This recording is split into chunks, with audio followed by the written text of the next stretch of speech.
నమస్కారం. సుమన్ టీవీకి స్వాగతం. ద్వాదశ రాశుల వారికి ఆగస్టు మాసంలో నవగ్రహాల సంచారం ఎలా ఉంది? వాటి వల్ల ఎటువంటి ఫలితాలు ఏర్పడనున్నాయి? దానికి ఎటువంటి పరిహారాలను పాటించుకోవాలి? ఈ విషయాన్ని తెలియజేసేందుకు మనతో పాటు ఉన్నారు ప్రముఖ జ్యోతిష్య శాస్త్ర పండితులు, జ్యోతిష్య రత్న, జ్యోతిష్య చక్ర వైభవ నిపుణ డాక్టర్ రాళ్లపల్లి రవికుమార్ గారు. గురుగారు నమస్కారం. నమస్కారం.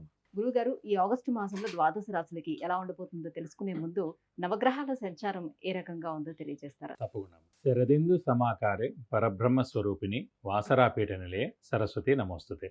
అందరికీ నమస్కారం. ద్వాదశ రాశుల్లో అంటే ఈ నెల ఆగస్టు నెల ద్వాదశ రాశుల్లో నవగ్రహాలు ఎక్కడున్నాయో ఇప్పుడు తెలుసుకుందాం.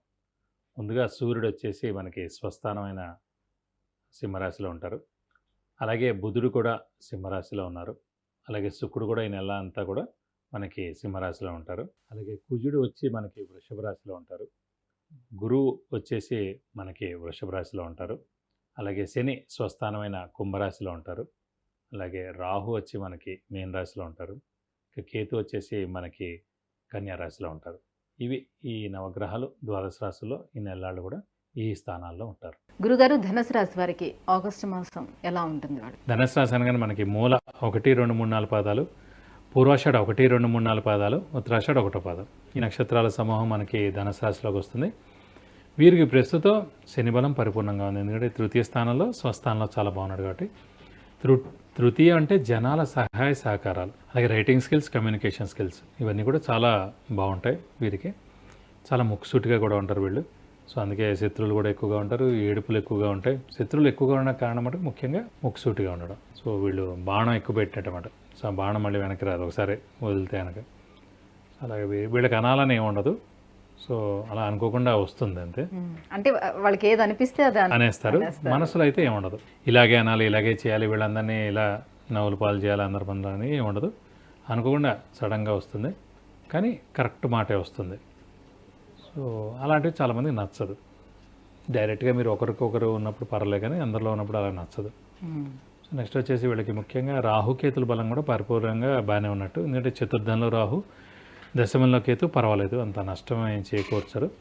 ఇక గురువు మటుకు 6వ స్థానంలో ఉన్నాడు. ఇందాక కూడా మనం చెప్పుకున్నాం, ఏ గ్రహమైనా సరే మన రాశి నుంచి కానీ మన లగ్నం నుంచి కానీ 6వ స్థానం కానీ 8వ స్థానం కానీ 12వ స్థానంలో ఉంటే దాన్ని దుస్థానాలు అంటారు. బలం మొత్తం కూలిపోద్ది. ఒక 100% ఉన్న బలం ఒక గ్రహాన్ని 6 కానీ 8 కానీ 12 స్థానాల్లో ఉంటాయి కనుక 50% బలం కోల్పోయినట్టు. ఇందులో పైగా గురువు దైవబలం, దైవానుగ్రహం సంబంధించిన గురువు గ్రహమే 6వ స్థానంలో ఉండడం, పైగా ధనుసు రాశి అధిపతి కూడా వాడే అవ్వడం. సో బాగా కష్టపడితే కానీ పనులు జరగవు. శ్రమ, కాలం, ధనం వ్యర్థమయ్యేందుకు అవకాశం ఉంది.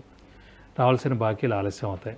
షూరిటీస్ పెట్టకండి, స్పెక్యులేషన్స్ జోలికి వెళ్ళకండి, మధ్యవర్తితో వహించకండి.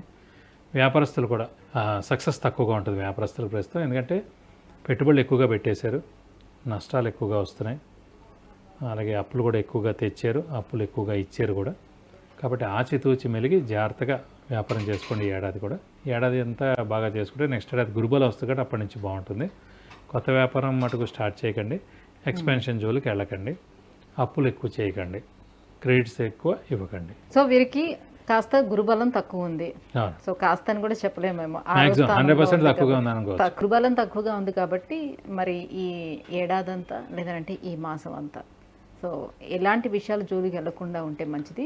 విద్యార్థులు ఎటువంటి జాగ్రత్తలు తీసుకోవాలి? సాధారణంగా విద్యార్థులు కూడా మరి గురువు బలమే బాగుండాలి. ఎందుకంటే గురువు జ్ఞానానికి కారకుడు, గురువు విద్య కూడా కారకుడు కాబట్టి అలాంటి గురువే 6వ స్థానంలో ఉన్నాడు కాబట్టి మిశ్రమంగా ఉంటుంది విద్యార్థులకి.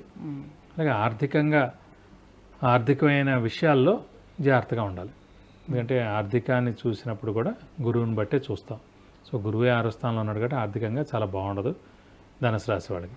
కాబట్టి ఆర్థిక విషయాల్లో ఎక్కువగా కలగజేసుకోకపోవడం, స్పెక్యులేషన్స్ జోలికి వెళ్ళకపోవడం, వ్యాపారం జాగ్రత్తగా చేసుకోవడం, ఆర్థిక లావాదేవీల విషయంలో జాగ్రత్త వహించడం. ఆరోగ్యపరంగా ఎలా ఉంటుంది? ఆరోగ్యపరంగా చాలా బాగుంటుంది, ఆయుష్పరంగా బాగుంది. ఎందుకంటే అవి రెండింటికి కారకుడు శని. అలాంటి శని తృతీయంలో స్వస్థానంలో ఉన్నాడు కాబట్టి ఆరోగ్య ఆయుష్ బాగుంది. ఇంట్లో పెద్దవాళ్ళు, చిన్నపిల్లల ఆరోగ్యం కూడా బాగుంటుంది. గృహిణులకి మానసిక ఒత్తిడి తగ్గుతుంది, గృహిణులకు కూడా చాలా బాగుంది. గురుగారు, సాధారణంగా ఇప్పుడు ఎవరిదైనా ఏదైనా పేరును బట్టి కూడా చూసుకుంటూ ఉంటారు కదా ఇప్పుడు ఈ జాతకాలు అనేవి. పేరును బట్టి ఎంతవరకు తెలుసుకునే అవకాశం ఉంటుంది? సాధారణంగా పేరును బట్టి నాకు తెలిసింది ఒక 10% మ్యాచ్ అవుతుందండి, 90% మ్యాచ్ అవుతుంది. ఎందుకంటే పర్ఫెక్ట్గా మ్యాచ్ అవ్వాలంటే మనకి date of birth, time of birth. ఎందుకంటే డేట్ ఆఫ్ బర్త్ ప్రకారం, టైమ్ ఆఫ్ బర్త్ ప్రకారం తిథి, వార, నక్షత్ర, యోగ కరణాలు, నవగ్రహాలు, మన లగ్నం, మహర్దశ, అంతర్దశ, విదశ, అంటే ఇప్పుడు సూక్ష్మదశ. జాతకం లేకుండా కేవలం వారి నామాన్ని బట్టి, అంటే పేరు పిలుస్తున్నాం కదా, సో ఆ నామాన్ని బట్టి ఒకవేళ ఇది నా రాశి అని అనుకొని చూసుకుంటే ఫలితాలు అయితే కనిపించవండి. 100% కనిపించవు. కాబట్టి date of birth, time of birth ఉంటేనే అదే కరెక్ట్ రిజల్ట్ ఇస్తుంది, అదే మ్యాక్సిమం రిజల్ట్ ఇస్తుంది. దాంతో పరిహారాలు కూడా చేసుకోవచ్చు. అంటే క్లియర్గా ఉంటుంది అక్కడ.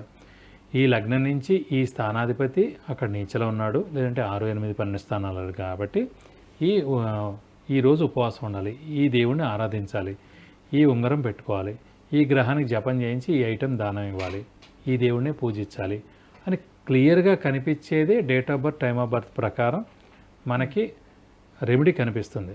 గురుగారు, మరి ధనుసు రాశి వాళ్ళు ఏం చేయాలి, పరిహారాలు ఏం చేసుకుంటే వాళ్ళకి గురుబలం పెరుగుతుంది? ధనుసు రాశి వారికి మెయిన్గా రాశ్యాధిపతి గురువు అయ్యండి, అతనే 6వ స్థానంలో ఉన్నాడు కాబట్టి సేమ్ మనకి దత్తాత్రేయ స్వామిని ఎక్కువగా ఆరాధించడం, ప్రతిరోజు దత్తాత్రేయ స్వామి స్తోత్రం చదువుకోవడం, ప్రతి గురువారం దత్తాత్రేయ స్వామి టెంపుల్కి వెళ్ళి 41 ప్రదక్షిణాలు చేయడం, సో ఆయన సంబంధించిన ఆయన పారాయణ చేయడం, అలాగే ప్రతి గురువారం ఉపవాసం ఉండడం, వీలైతే కనక పుష్యరాగం 3 carats gold right hand index ఫింగర్కి గురువారం రోజున ధరించడం, అలాగే ఇంకా గురుబలం లేదు, గురువు వీక్గానే ఉన్నాడు అని అనిపిస్తుంటే కనుక, ఏ పనులు జరగట్లేదు అని అనిపిస్తే మటు ఖచ్చితంగా గురువుకి 16,000 సార్లు జపం చేయించి శనగపప్పు కేజీంపో ఒక yellow lungi 1000 rupees worth gold item దానం ఇస్తే కనుక దోషం మొత్తం తొలగిపోతుంది. విద్య, ఉద్యోగం, వ్యాపారం, వాహనం, వివాహం, సంతానం, ఆరోగ్యం, ఐశ్వర్యం, వీటన్నిటికి సంబంధించి విషయాన్ని తెలుసుకోవాలనుకుంటే కింద స్క్రోల్ అవుతున్నటువంటి నెంబర్కి వాట్సాప్ చేసి గురువుగారి అపాయింట్మెంట్ను పొందవచ్చు.